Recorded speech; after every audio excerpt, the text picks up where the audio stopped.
Meghan Markle's latest podcast appearance sparks major backlash. What went wrong?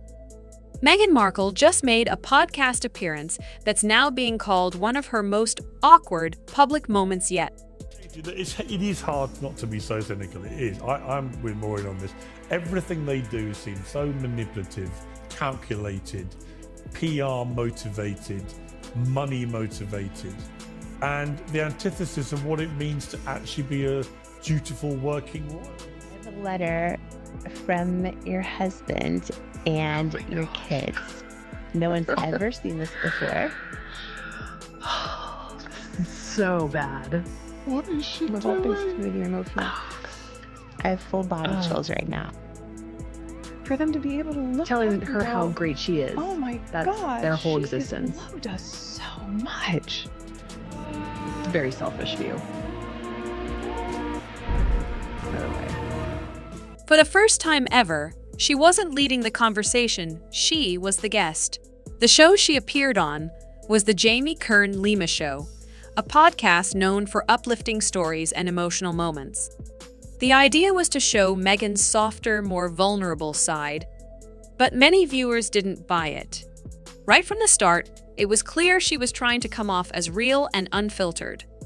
She arrived with no makeup, her hair loosely tied and barefoot, clearly trying to give off a casual, down-to-earth vibe. She is a makeup entrepreneur, and they both sit there. Yes, and they both sit there and gloat about how the fact that they're being so raw that they're not wearing makeup so that they can cry. But instead of feeling genuine, the whole thing felt staged. One tweet that quickly went viral said it all: 83% dislike rate. That's not a podcast, that's a flopcast. People online felt like her appearance was more about acting than authenticity. Critics described it as overly rehearsed, carefully crafted, and emotionally forced.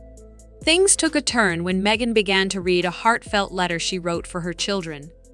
Her voice cracked, she put her hand to her chest, and yet not a single tear fell. She didn't put eye makeup on. And she also is pretending like she's crying. And we did a zero in, like we zoomed in just to see. There isn't a tear in sight, Dan. Look at this. I invite the viewers to take a close-up look at this. Where's the tear? There's nothing there. Look, it's an actor's trick.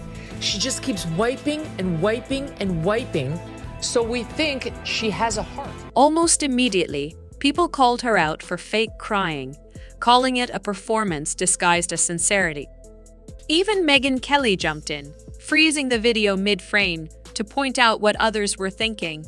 There were no real tears, just facial expressions. It's become so toxic. Most big stars now, they want the real royals rocking up at their events. They want them at their rock concerts. They want them at their movie premieres. They want William and Kate. They don't want the ones that everybody hates. So they're losing that cachet very fast. And it seems to me that Hollywood is abandoning them fast. And this isn't the first time Meghan's been accused of faking vulnerability. Her earlier Spotify show, Archetypes, was promoted as personal and raw, but even that was slammed for sounding too scripted and lacking spontaneity. There seems to be a pattern forming, and people are catching on.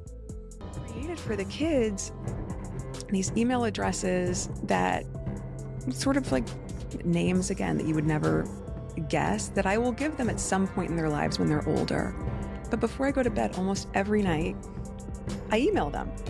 Wow. I email because it doesn't have to be a heavy lift, and you email them like, here's your report card from today, or oh my gosh, you said the funniest thing this morning, or here's a picture of you two having breakfast, or here's you playing with the dog. The things that you're not going to frame, the things that you're not going to put pen to paper in a journal, but they will end up at one point in their life, maybe when they're 16 or when they're 18, that I say, here's an email that I've been keeping for you.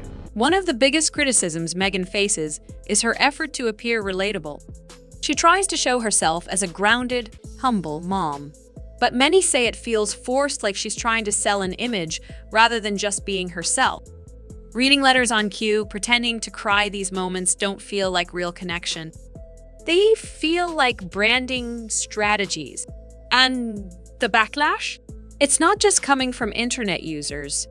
Big names like Piers Morgan are also calling her out. I knew her a bit before she met Harry. She was nothing like that. She didn't speak like that. Her mannerisms weren't like that. This is all fake, right? She was a real hard-nosed LA girl, right? Who was on the fast track. Yeah. Now she's like this, oh, I'm soft, I'm mummy, I'm this. It's all bullshit. After the podcast episode went viral, he didn't hold back. He slammed her for what he called a phony emotional act and described her new Netflix show, With Love, Meghan, as unwatchable. I have a letter. He's also a fox, if you haven't noticed. My husband's very, very handsome. But his heart is even more beautiful. I love that your eyes are sparkling right now. Oh. Oh my God. Dan, I threw up in my mouth. Yes. Yes. Dan, when you do interviews on your show, do you do the Jamie Kern-Lima reactions? Yes. Oh my God, there's something wrong with her. What? Wow, who communicates like that? She's the only thing saving Meghan Markle, because between the two, she's even weirder. But Meghan Markle, this is a tell. Okay, this is a tell. It's the same way on Valentine's Day. You see people post like, my rock, my life partner, the person who saved me. Guaranteed that guy is cheating on her and she knows it. According to Piers, the show was basically just a group of people praising Meghan with no real substance. But he didn't stop there. He accused both Meghan and Harry of being emotional con artists, saying they only show emotion to gain sympathy and boost their brand. He suggested they keep switching images from Hollywood elites to humble parents just to stay relevant. And apparently, even Hollywood is growing tired of it. Reports claim that many celebrities who once supported them are now backing away. Father, Prince Charles, is battling cancer. He intimates publicly, I don't know how long, he actually says it, I don't know how long my father has left. Disgusting. He and Meghan are repeating history. They are doing to King Charles what they did to Prince Philip on his deathbed with that Oprah interview. They are doing what they did to the Queen in the run-up to her death, and then Harry's missives to the media. Oh, William and Aunt, they left without me. I wasn't on the plane. I got the call too late. Yeah. Me. I.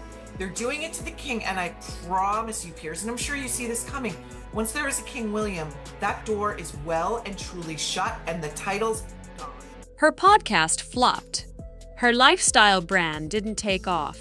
And her recent attempts to present herself as a deep, misunderstood mother seemed to be falling flat. One moment in particular made people cringe.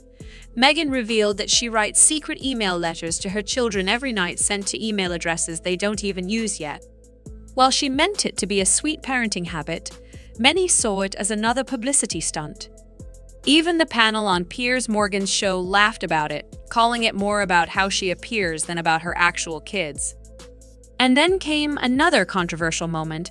Meghan talked about how hard her work is listing things like writing Instagram captions and keeping up with friends. For many listeners, especially those working long hours or juggling multiple jobs, this came off as tone-deaf. Piers and others pointed out how out of touch that sounds when you're surrounded by assistants, PR teams, and a luxurious lifestyle. Even the podcast host, Jamie Kern-Lima, wasn't immune to criticism. Her interview style, full of praise and emotional reactions, felt less like a real conversation and more like a well-rehearsed TED Talk. It added to the sense that the entire episode was carefully choreographed rather than spontaneous. At this point, the conversation has moved beyond one bad interview. It's become something much bigger. Behind the scenes, royal insiders claim Prince William is furious, and not just because of the podcast. Reports say Meghan and Harry were making media moves while King Charles was facing health issues. It reminded many of the timing around Queen Elizabeth and Prince Philip's final days. I think what's going to happen, because the threat of William taking the titles away, and he rightfully so, he should. If somebody attacked my wife like that while she was ill, that's something you can never forgive. Somebody talks so much trash about you, burns every single bridge, and then begs for forgiveness because their popularity sucks and they're in the gutter. And then you try and go crawling back, you know, and you want to go back and you make this big story up. It's such garbage. Yeah. But I think once the titles get stripped, you know, I think Harry's done. Now, there's real pressure for action. In the UK, polls show that nearly 2/3 of the public think Harry and Meghan should lose their royal titles for good. The concern isn't just about personal feelings, it's about protecting the monarchy's reputation, especially in Commonwealth countries. Sources say William wants all titles removed. Not just the HRH styling, but even the Duke and Duchess of Sussex titles. While removing the HRH can be done by the monarch, getting rid of their dukedom would take an act of parliament. Still, public opinion seems to be shifting in that direction. And it's not just the royals speaking out. Meghan's own half-brother, Thomas Markle Jr., recently claimed she ruined Harry's life and predicted she'll leave him if his royal status is officially taken away. Harsh words, but many people online echoed the sentiment after the podcast fallout. Amid all of this, rumors are spreading that Meghan may be seeking therapy to cope with the intense online criticism. Whether that's true or not, it shows